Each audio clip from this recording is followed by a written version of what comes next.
What's up YouTube, I'm just another guy and welcome to my Parks of Premier League here with Billericay Town FC. So we ended our first season in the Barclays Premier League. Well, it's just the Premier League, it's not Barclays in this, but anyway, the Premier League, and we're going to jump straight into the league table. We finished 12th, I'm happy with that, that's a good position to finish. Considering we, second half of the season, well, sort of like second half, 3/4 of the season, whatever you want to call it. We weren't in the best position, we let down our first half of the season we did amazingly. Second half we just really fell. And then we sort of picked ourselves up, the remaining 8 games. We did respectively. And 12th is a very good position. It gives us the opportunity to build on ourselves, next year hopefully we can push into that top half of the table, and then the year after that maybe Europe. That's getting ahead of ourselves. So 12th place actually earned us 12 million. That's a nice chunk of money. I did say 13th would be amazing. So we got 12 million coming in from finishing where we did. But we're going to have a look at this, the overall table here. And, 38 games played, 12 wins, 10 draws, and 16 defeats. Overall, it's not too bad. It's nothing great, but not too bad. 44 goals scored. Where does that put us in relation to the league? One of the lowest goals scored. That's probably an area of the game we're going to have to work on if we're going to want to stay in this division. But overall, we won enough games. We won 12 games. Only scored 44 goals. We drew 10 as well. So apparently we score enough to earn the points. But not enough to go crazy and score absolute loads and loads. But I still want to score more goals. So maybe changing up the tactic area of the game. I'm not too sure yet. I may just keep it the same because it's working enough. Anyway, goals conceded. We conceded one of the highest as well. So one of the highest scored conceded, one of the lowest scored. That is near relegation form. But grinding out results is what we could do in this first season, and we proved it. And we grinded out enough to get ourselves a very respectable 12th place. So past position, we're going to look at that. Our first half of the season, very good, very respectable, top up the table. Then we just dropped down. I did my update when we hit our lowest point in the league since the start of the season. So I really updated you at the worst time possible. We built ourselves back up. We finished respectably. Nothing amazing, but nothing that is going to cost us our place in the Premier League. So overall, I'm happy with that. So let's go into fixtures and actually have a look at the remaining 8 games, and we can have a look at our team and things like that. So we beat Chelsea 2-1, and we beat them before, did we not? I'm not lying. Yeah, we beat them before, so we're double over Chelsea in our first season in the Premier League. So very happy with that. A Demyanenkov double as well, providing us with the goals. We're going to have a look at his goals here. So they again got dominated, 69% possession going towards Chelsea. A lot more shots than what we could, 20 shots compared to the 4. But Demyanenkov scored 2 goals, one in the 5th minute, and then one a bit later on, earning us the double over Chelsea in this season and picking up 2 goals. So, overall, good to beat my home team, good to beat Chelsea. They're a very good team, very good players, way better than anything we can hope for. I'm pretty sure defensive mistake here because they have got all the ball currently, and this probably is what they did all game, just dominating possession. But the way we play, the way we set up, we're difficult to break down. Here you go, Demyanenkov beats one guy, a defensive mistake again. I thought that was him away there. We are looking at goals, yeah, I'm not. It's a big highlight. Yep, defensive mistake, what did I say? I knew it was going to come. Rounds the keeper beautifully. And then, is this a Demyanenkov goal? I'm not actually sure. This is not Demyanenkov's goal. We're going to go to the last highlight here. It's over Mark van Brugel. Great tackle. Another defensive mistake from Chelsea. We managed to capitalise. Bit of a trampy goal in FIFA terms, but overall, picking up the 3 points there. Demyanenkov capitalising from 2 defensive mistakes, and that's an example of what we can do. We can surprise a few teams. That was followed up by a 1-0 win with Daniel Lowe getting the only goal of the game for us. This time a bit more comfortable, and another good 3 points to pick up. That was followed up by 2 defeats against Swansea and Stoke, before a 2-0 win and our last win of the season against Hull City, a Demyanenkov double again. This another game getting dominated, getting smacked about a bit by Hull. We did finish 10th, so not the most amazing team in this season, but still enough to be respected by us, and we have to respect them. Good teams in the Premier League, them established teams, and 2-0 win there, and our last win of the season. So after that, we drew 1-1 with Arsenal, at the Emirates. So this was a very good draw compared to last season. Last year we got beat by them quite heavily at home in the League Cup semi-final. So to come here this season and to do a lot better, do ourselves justice, do ourselves proud, this is a nice point to pick up. We're still trying to fight for positions at this stage in the season, so every win pretty much counted. That was followed up by a 3-2 defeat to Liverpool, which I expected really. You know, Liverpool are a tough team. I do not expect to beat them any day of the week. And then we finished up the season with a 1-1 draw against Norwich City. So overall, Demianenko scored the last goal of the season for us. We've dominated Norwich, and very good game to end the season. Shame we couldn't pick up all 3 points, but overall, I'm happy with that. And we actually returned to our stadium. We returned to it. When was the actual first home game? Let's have a look. Yep, the first home game was the Liverpool game, which sadly we lost 3-2, but we managed to draw, you know, against Norwich City. So yeah, I'm happy with this season. You know, there's room to improve upon, of course. Everywhere's got room to improve upon, but overall, a good end to the season. A lot of players are coming in. Diaz, Imperial, this guy Jamal Lascelles, Alex Oxlade-Chamberlain is coming in. Patas Guli, I'm not sure how you pronounce that really, and Christian Rodriguez is coming in January. So, actually Diaz is not coming in, sorry, What didn't come through. But yep, you know, overall, couple of, you know, big name player there. Alex Oxlade-Chamberlain, will show you him come next season though. But we're signing a few more players next year. I'm already considering, you know, what's going to happen next season. And overall, I think our team's good enough. Our team is very strong. You look at that, Demianenko scored 22 goals this season. That is amazing for our debut year in the Premier League. And you know what? Overall, this is a great player. I said this when we signed him. He's 22. He's young. He's got a little bit of time to develop. But overall, his stats are pretty much here for his physical and technical attributes. Mentally, he can grow, but that will come with age, as it often does. This guy is a very, very nice player to have. 35 appearances, 20 goals in the Premier League. That is amazing for a newly promoted team. And we know without his goals, we'd probably be relegated, really. And maybe Yanis Lucas would have stepped up. Maybe someone else could have stepped up and done his job. But the fact that he did it as well as he did, you can't replace that. So, of course, he was our top goal scorer. Yanis Lucas did pick up 9, which is respectable. But elsewhere, you know, everyone else picked up a few. Isaac Assar never picked up any more goals after his amazing start to the season, after he picked up a knock. But overall, I'm happy with his, you know, contribution this year. Assists was Larson and Assar, whatever this guy's name is. 2 of the wingers, you know, providing a few assists. But overall, I would want a few more from our wingers. You know, centre mids as well need to contribute more. Hildebrand only picks up 5 in comparison to his years in the Championship, where, you know, 14, 15, and 10 and 8. Really, I want more from him. But overall, his average rating is good enough, so he's doing defensively well. But I expect my centre mids to provide, you know, a few more assists where they can. And clean sheets. We played a few keepers this year, you know, Stuart Ferris, 13 clean sheets. I really want more than that, you know, in the league alone. 10 clean sheets out of 30 appearances. You know, a third of his games are clean sheets, which ain't bad, but he's conceded 45 goals. I think goalkeeping-wise, I would love a new keeper. I'd love a new solid keeper.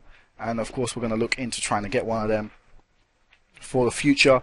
But for right now, we've got a few keepers, you know, very good potential inside of them. Ishmael and Corte have got some nice potential. But really, I'd probably want to get another better senior keeper in while these young guys go out to develop. But I'm yet to decide that. And highest average match ratings, everyone over 7, amazing this year. Of course, we're going to exclude those that came here on loan and didn't really make too much of an impact. But it's amazing to see Mick Mellor up there, still defying all odds, all logic. You know, 7.22 average match rating in the Premier League. This is now a huge step up from when he started in the Blue Square Bet South and in the Blue Square Bet Premier now. He's in the elite of the footballing world and still managing to perform well enough. Getting 2 goals as well. I mean, that is a good record to have from him. And I'm really happy he's still here. You know, this is probably the team that we can start next season with if I didn't sign anyone. But of course, I want to sign players. And I still consider Mick Mellor a senior player that I'm going to play next year. I mean, good player. And while I'm looking forward to see how he does in the next coming years. Of course, he's 30. He's going to start declining now. But I will not drop him until I really see his average rating starting to drop, because he's playing well enough. He's proving to me that. And, you know, when everyone was making a few mistakes, he probably was the shining light out of the whole defence, there you go, when that was occurring. So, overall, not too disappointed there with this whole team.